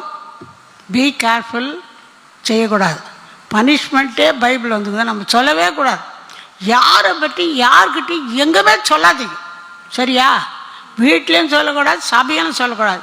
இதனால் என்ன நடக்குதுன்னு சொன்னால், ஒருத்தர் பேசுகிறதே இல்லை. அப்படி இருக்கிறீங்களா? யார் இருக்கிறீன்னு கை தூக்கணும்னு சொல்ல மாட்டேன், உங்களுக்கே தெரியும். அது பேசுகிறதே இல்லை, ஒருத்தர் முடிஞ்ச ஒருத்தர் பார்க்குறதே இல்லை. கணவன் மனைவி கூட பேசாதவங்க இருக்கிறாங்க, 1 வாரம் 1 மாதம் எத்தனையோ வருஷம் கூட பேசாத இருக்கிறாங்க, நான் கேள்விப்பட்டிருக்கேன்.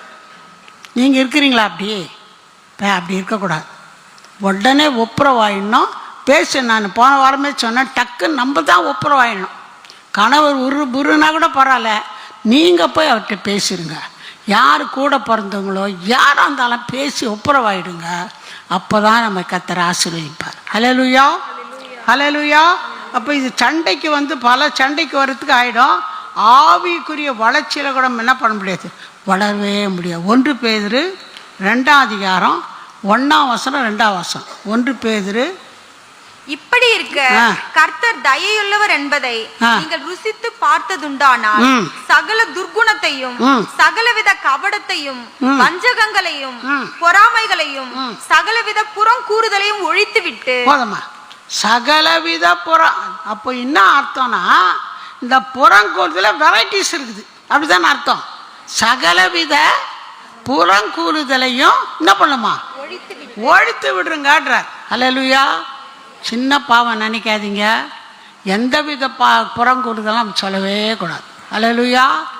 அப்படியா அப்படியா சொன்னாங்க, இப்படி சொல்லாதீங்க, தேவையில்லை, விட்டுடுங்க, தேவையே இல்லை. இப்போ நீ சொல்கிறீங்களே, இப்படி புறங்கூறீங்களே, இதனால் உங்களுக்கு என்ன லாபம் இருக்குதா? கேளுங்க, உங்களுக்கு என்ன லாபம் இருக்குதா? அது உண்மையா? நீ சொல்கிறது உண்மையா? இது தேவைதானா? இப்படி நம்ம மற்றவங்களுக்கு கேட்கும் போது அவங்க கம்முன்னு அடங்கிடுவாங்க. அல்லேலூயா. இல்லை அதோடு ஸ்டாப் பண்ணிடுங்க, தேவையில்லம்மா. நான் சொன்ன மாதிரிம்மா, இது எனக்கு வேலை இருக்குதும்மா, 1008 வேலை இருக்குது எனக்கு, இதெல்லாம் கேட்குறது எனக்கு நேரம் இல்லைன்னு சொல்லுங்க. அல்லேலூயா. என் வேலை எனக்கு சரியாக இருக்குது. நம்ம வேலையை நம்ம செய்தால் நமக்கு ஆசீர்வாதமாக இருக்கும். அந்த நேரத்தில் ஒரு வசனத்தை படிக்கலாம், ஒரு ஜெபம் பண்ணலாம், ஒருத்தருக்கு ஆலோசனை சொல்லலாம், எத்தனையோ ஆவிக்குரிய காரியம் செய்யறது இருக்குது. அப்படி செய்யும்போது நமக்கு அது ஆசீர்வாதமாக இருக்கும். அது மட்டும் இல்லை, இந்த ஆவிக்குரிய வளர்ச்சிக்கு தடையில்லாது இருக்கும். அல்லேலூயா.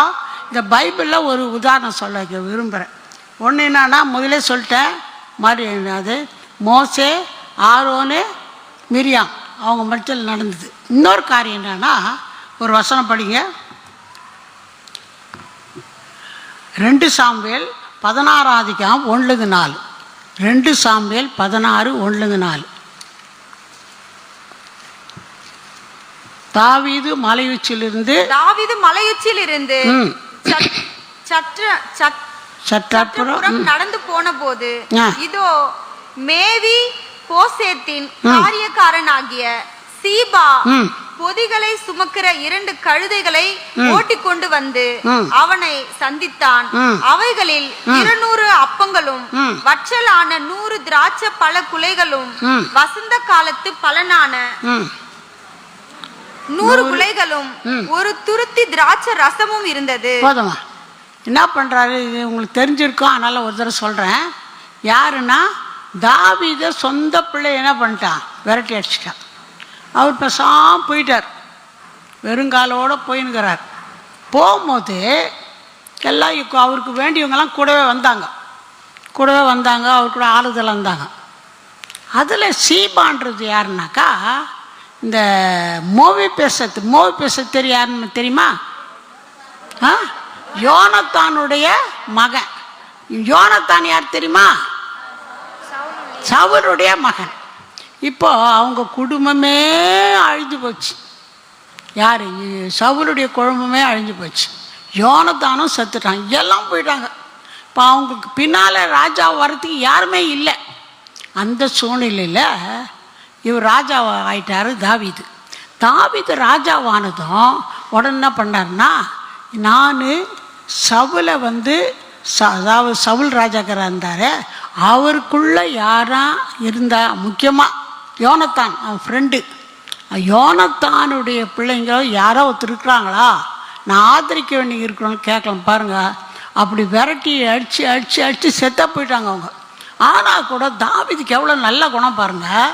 கேட்ட உடனே இந்த மாதிரி யோனத்தான் மகன் 2 காலம் முடமான 2 காலம் முடமான யார், மேவி பொசத்து இருக்கிறான்னு கூப்பிட்டுனாங்கனாரு.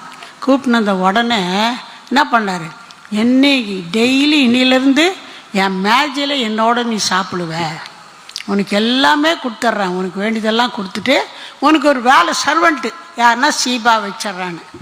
அவன் பயிர் கொடுத்து இவன் 2 காலம் முடம், ஆனால் அவன் பயிர் செய்து எல்லாத்தையும் கொடுத்து அவன் சர்வெண்ட்டு தான், இவனுக்கு அடிமை சர்வெண்ட்டு தான். யார்? மேவி பசத்துக்கு இன்னும் வச்சாரு. அப்படி இருந்தாங்க. இப்படி இருக்கும்போது தாவீது போகும்போது சீபா என்ன பண்ணுறான்னா, இப்போ நம்ம படித்த மாதிரி திராட்சை பழம் அது சாப்பிட்றதுக்கு அது தேவையானது கழுத உனக்கு என்னென்ன வேணுமோ எல்லாத்தையும் எடுத்துக்க என்ன பண்ணுறான், நேராக போயிட்டான் தாவீதுக்கிட்ட. ஏன்பா இதெல்லாம் எடுத்துன்னு வந்தேன்னு தாவீது கேட்குறாரு. அதுக்கு அவன் சொல்கிறான், இல்லை இல்லை, இந்த கழுதியில் உங்கள் மனுஷெல்லாம் எழுதிக்குவாங்க, ரொம்ப டயர்டாகிட்டு இந்த திராட்சை ரசம் குடிப்பாங்க, பசியாக அந்த இதை சாப்பிடுவாங்க, திராட்சை பழம் அதெல்லாம் கொடுத்து சரிப்பா சொல்லி சொல்லிட்டேன் போயிட்டான். அதுக்கப்புறம் என்ன ஆச்சுன்னா, இவர் போனார், எல்லாம் அவங்க பண்ணுறதுக்கு அவங்க அனுபவிக்கிறாங்கன்ற மாதிரி அவன் தாவீது மகனும் செத்து போயிட்டான். அதுக்கப்புறமா என்ன பண்ணுறாங்க, திரும்பி வரான், ராஜ்யத்துக்கு திரும்பி வரான். வரும்போது என்ன செய்தான்னு சொன்னால், இவன் வரான் மேய்ப்பொசத்து. மேய்ப்பொசத்து யாருன்னு சொன்ன, யார்? சவுளுடைய பேரன், நம்ம யோனத்தானுடைய மகன். வந்தாக்கா, ஏன்பா நீ ஏன் வரல, நான் போனேன்னப்போ என் கூட நீ வர வேண்டியதானேன்னு சொல்கிறான். கேட்டாக்கா என்ன சொல்கிறான்னாக்கா, அவன் சொல்கிறா, ஐயா நீங்கள் வரும்போது நான் கூட வரேன்னு சொன்னேன், எனக்கு உங்களுக்கு தெரியும் 2 காலம் மூடம், எனக்கு நான் வர முடியாது, கழுத்து மேலே சாணம் கட்டி வை கொடுத்தா நான் வரேன்னு சொல்லி சொன்னேன் சீபா கிட்ட. அவன் என்ன பண்ணிட்டேன், நான் மோசம் போக்கிட்டான். நீங்கள் போனதுலேருந்து நான் குளிக்கவும் இல்லை, தாடியும் சேவ் பண்ணல, குளிக்கலை, ஒன்றுமே செய்யலை, ஒன்றும் தலைவாரல, குளிக்கலை, தாடி இது பண்ணல, ஒன்றுமே பண்ணல, அப்படியே இருக்கிறான் அவன். இது அப்படியே நீங்கள் போன அடியிலேருந்து அப்படியே தான் நான் இருக்கிறேன். பார்த்து தானா தாவீதுனா சொல்லிட்டான் ஒரு வார்த்தை, இது பார் சீபா சொன்னதும் அப்படியே சொன்னான் அவன். இவன் தான் கோல் சொன்னான், யார்? சீபா. அப்படியே பண்ணான். சரி, அவனுக்கு கொடுத்ததெல்லாம் நல்லா நீயே எடுத்துக்கொண்டார். இவனுக்கு ஒரே சந்தோஷமாயிடுச்சு. யாருக்கு? சீபாக்கு. இப்போ வந்தான், இவன் ஏமாந்துருக்கூடாது. தாவீது கத்தரி பிள்ளை அவன் என்ன பண்ணியிருக்கணும், பெய்தானா அப்படியா சொன்னான்னு கேட்கவே இல்லை, சொன்னவனை எல்லாம் நீயே எடுத்துக்கொண்டார். இப்போ இவன் வந்து பார்த்தா அவன் நிலைமை அவ்வளோ பத்தாமாகுது. அவன் சொன்னதெல்லாம் பொய். இப்போ ரொம்ப வேதனை ஆகிடுச்சு. ஆனாலும் கொஞ்சம் கெத்தா, அப்படியா சரி சரி நீ பாதி எடுத்துங்க, இவங்க நீ பாதி அவன் பாதி எடுத்துங்க. இப்போ அவன் சொல்கிறான், எனக்கு அதெல்லாம் தேவையில்லை, நீங்கள் வந்துட்டீங்களே ராஜா, நீங்கள் வந்துட்டீங்களே, நீங்கள் இருந்தால் எனக்கு போதும், அது எனக்கு தேவையே இல்லை, அவனே கூட எடுத்துக்கிட்டோம், நீங்கள் வந்தது எனக்கு போதும்னு சொல்கிறான். பாருங்கள், இந்த மாதிரி கோல் சொல்கிற ஆளுங்க இருப்பாங்க. ஆனால் நம்ம கேமாந்து போகக்கூடாது. நம்ம ஏன் இப்போ ஒரு கத்தரி பிள்ளை அவன் தாவீது அப்படி ஏன் சொன்னேன், அப்படியா சொன்னான்னு கேட்கவே இல்லை, அவன் சொன்னதை அப்படியே நம்பிட்டான். பாருங்கள், நம்ம கூட என்ன செய்யணும்னா, மற்றவங்க கோல் சொல்லுறத டக்குன்னு எடுத்துக்கவே கூடாது. மெய்தானா சொல்லுது, மெய்தானா நீ சொல்கிறதுனால என்ன லாபம், உனக்கு என்ன லாபமா, கேட்கறதுனால எனக்கு என்ன லாபமான்னு கேட்கணும். இந்த மாதிரி கேட்கும் போது தான் நம்ம என்ன பண்ண முடியும்னா, இந்த புறங்கூறுகளை அறவே எடுக்க முடியும். ஹல்லேலூயா, ஹல்லேலூயா. அது மட்டும் இல்லை, நம்ம என்ன பண்ணணும்னாக்கா ஒரு காரியம் செய்யணும். நம்ம இயேசுவை பின்பற்றணும். சங்கீதம் 50:20-21. சங்கீதம் 50:20-21. நீ உட்கார்ந்து உன் சகோதரனுக்கு விரோதமாய் பேசி உன் தாயின் மகனுக்கு அவதூறு உண்டாக்குகிறாய். இவைகளை நீ செய்யும் போது நான் மௌனமாயிருந்தேன், உன்னை போல் நானும் இருப்பேன் என்று நினைவு கொண்டாய்.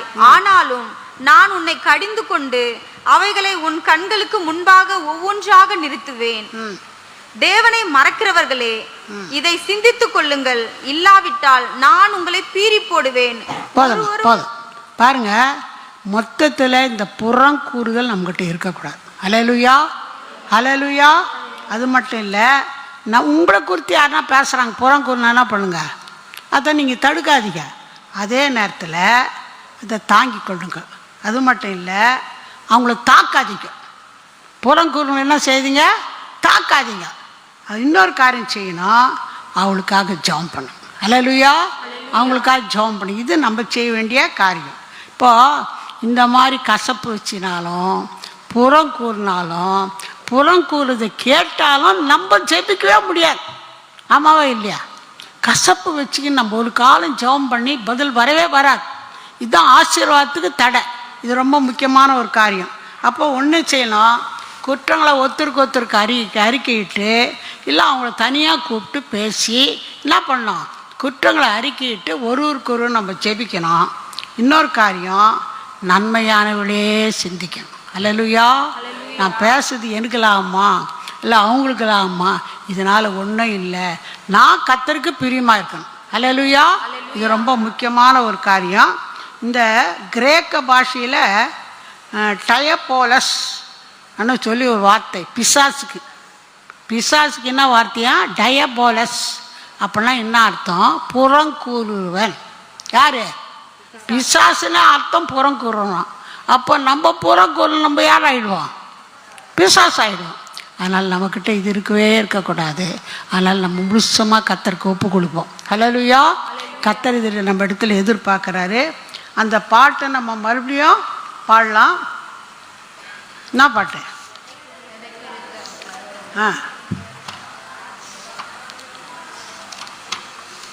எதை குறித்தும்?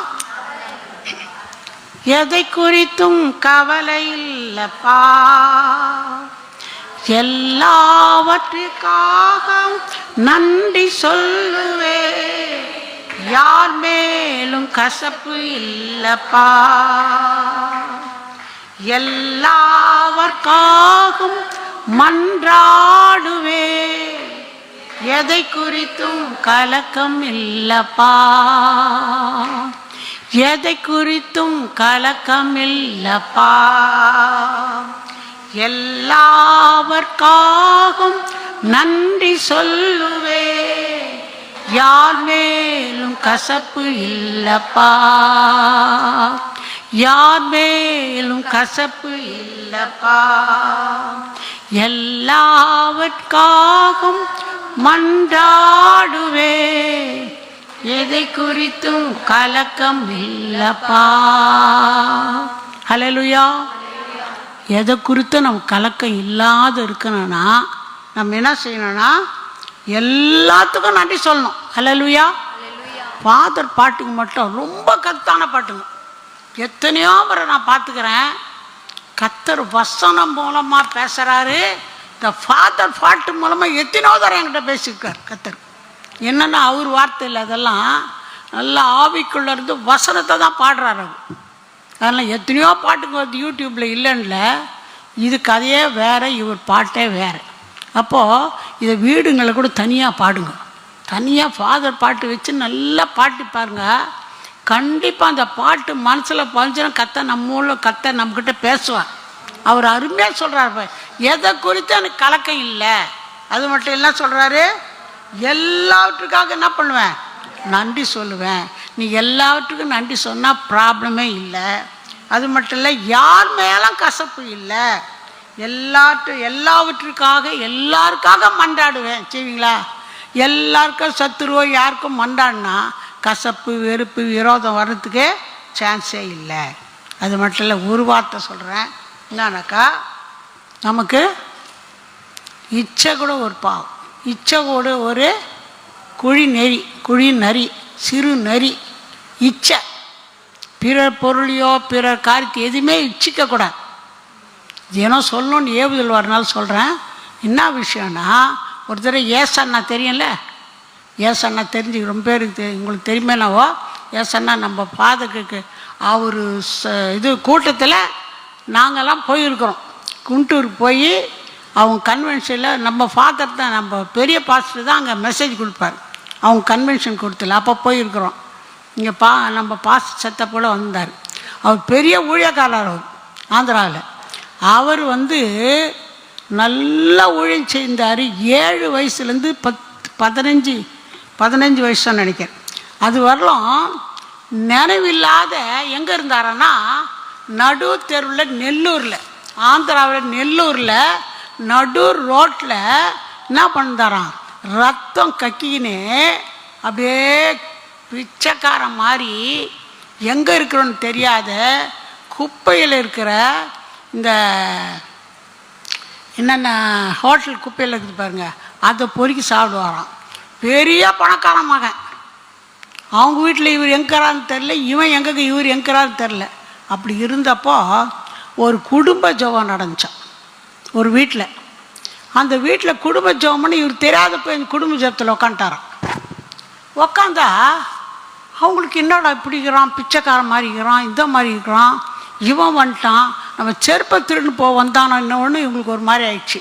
ஜபம் முடிச்சுதான் யார் என்னன்னு கேட்கல, போப்பான்னா போயிட்டான். அங்கேருந்து வெளியில் வந்தாராம் பாருங்க, ஒரு பிரகாசமான ஒளி அப்படியே மேலே பட்டுச்சான்.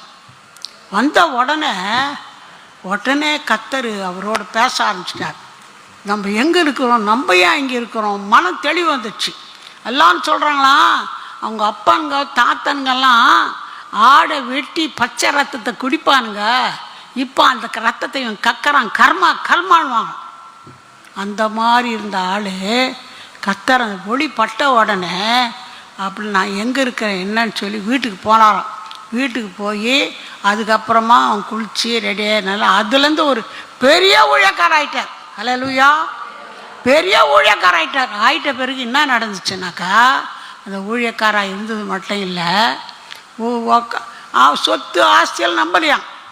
நேராக என்ன பண்ணுவாராம், பெரிய சபையில் மெசேஜ் கொடுப்பாராம், குளிக்கிறதுக்கு சோப் கிடையாதான். என்னன்னா நான் போய் நேராக போய் ஒரு குளத்தில் குளிக்கும்போது சோப்பு இல்லை.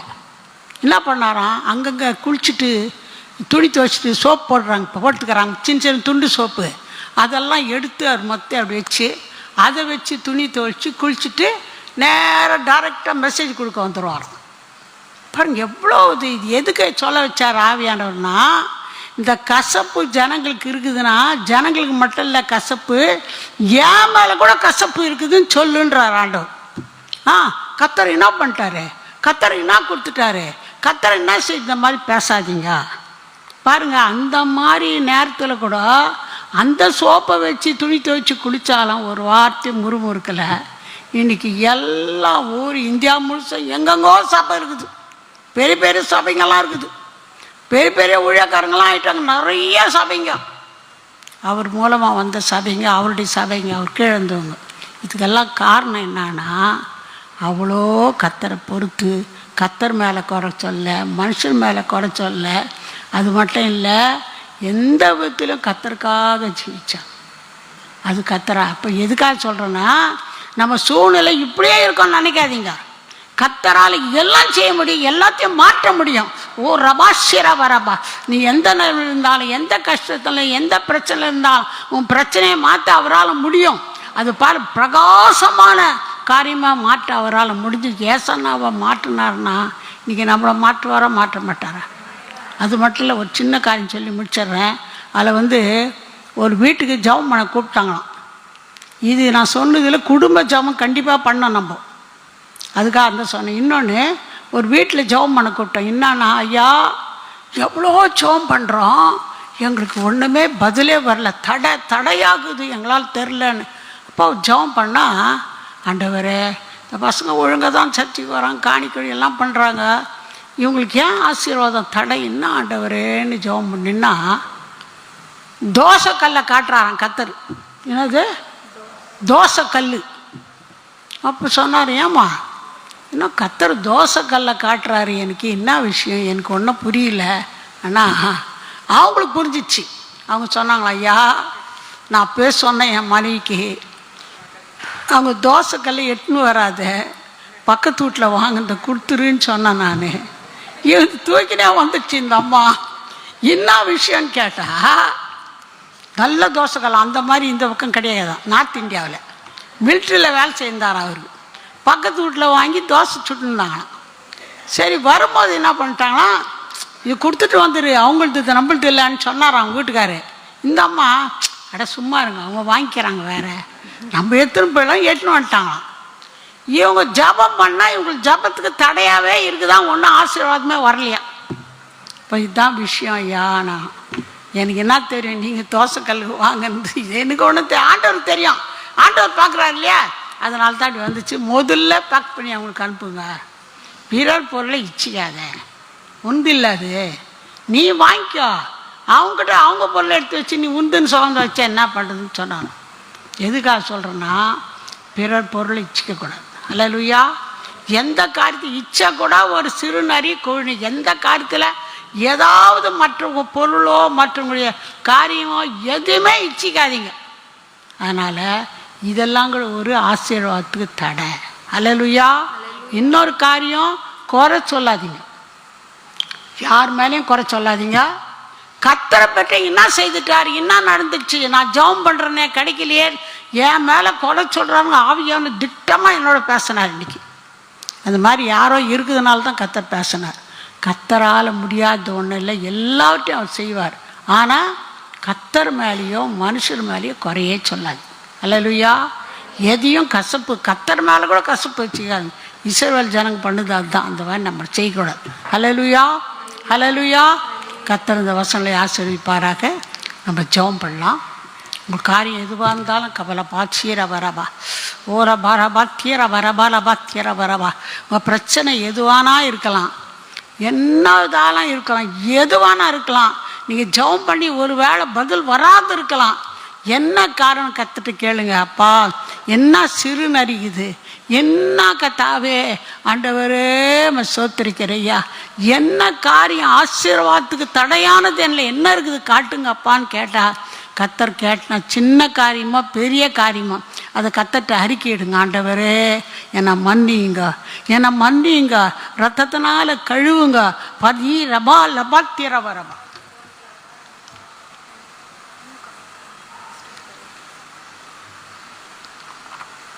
அப்படி கேளுங்க. கத்தாவே சோத்திரிக்கிறையா, எப்படியாவது என்ன பண்ணுங்க, நீங்கள் என்னை மன்னிங்க, ரத்தத்தினால கழுவுங்கப்பா. இந்த கசப்புன்றது என்கிட்ட இருக்கவே கூடாது. யார் மேலும் கசப்பு இருக்கக்கூடாதப்பா. எல்லாரையும் நான் மன்னிக்கணும், எல்லாரையும் நாங்கள் பொறுத்துக்கொள்ளணும், எல்லாரோட ஒப்புரவாகணும். இந்த புறம் கூறவே கூடாது, கோவப்படவே கூடாது, பிறர் பொருளை இச்சிக்கவே கூடாது. ஆண்டவரே இந்த காரியங்கள் எல்லாம் எங்களுக்கு மன்னிங்கப்பா, ரத்தத்தினால கழுவுங்கன்னு கேட்கும்போது கர்த்தர் கண்டிப்பாக என்ன செய்வார், மன்னிப்பார். அல்லேலூயா. அல்லேலூயா. வந்த ஒவ்வொருடைய தேவை கர்த்தர் அறிஞ்சிருக்கிறார். ஒவ்வொருடைய தேவை தீரவா தீரபரபா தீலபா சீரபரபரபா தீரபரபா. அறிந்த தேவன் உங்களை உங்களை நேசிக்கிறார். வந்த ஒவ்வொருவரும் கர்த்தர் நேசிக்கிறார். எத்தனையோ வேலைங்க இருக்குது, விட்டுட்டு உட்காந்துட்டு இருக்கலாம் வீட்டில். இதெல்லாத்தையும் போட்டுட்டு என்ன இயேசுனுடைய பாத்துக்கு நான் வரணும், நீங்கள் ஓடி வந்தீங்க பாருங்கள், அவரை நேசித்து வந்தீங்க பாருங்கள். கர்த்தர் உங்களை நேசிக்கிறார், உங்களை நேசிக்கிறார், உங்களை தேவையை அறிந்திருக்கிறார். உங்களை காரியங்களெல்லாம் கர்த்தர் கண்டிப்பாக செய்வார். ஒரு நிமிஷம் ஜெபம் பண்ணுங்க. ஆண்டவரே என்னை கர்த்தாவை மன்னிங்க, ரத்தத்தினால் ஒரு முறை கழுவுங்க. ஓ ரபா ஷீரா பரபா. ஒரு நிமிஷம் ஏஞ்சி நிற்கலாமா, ஒரு ஏஞ்சி நின்று ஜெபிக்கலாமா?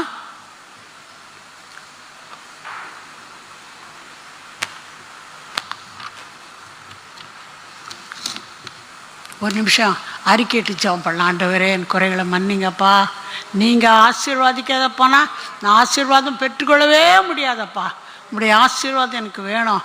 எனக்கு இருக்கிற எல்லா குறைகளும் தயவாய் மன்னிங்க, ரத்தத்தினால கழுவுங்க, பரிசுத்தப்படுத்துங்க, தகுதிப்படுத்துங்க. ஆண்டவரே உங்களுடைய பிள்ளையாய் மாற்றுங்க. அன்றைக்கி ஏசன்னாவை அப்படி ஆசீர்வதிச்சிங்களே, என்னை அநேகருக்கு ஆசீர்வாதமாக மாற்றுங்க. ஓ ரபாஷில வரபா. கேட்கும்போது கண்டிப்பாக கர்த்தர் ஆசீர்வதிப்பார். அல்லேலூயா. அல்லேலூயா. மெசோத்தேரபா ஷிர வர வரபா. ஓ ரபரபா ஷிர பர பரபா கிர வர பரபா. எல்லாம் வாய் திறந்து 2 நிமிஷம் ஜெபம் பண்ணலாம். இதில் கர்த்தர் ஒரு பெரிய ஆசீர்வாதத்தை வைத்திருக்கிறார்.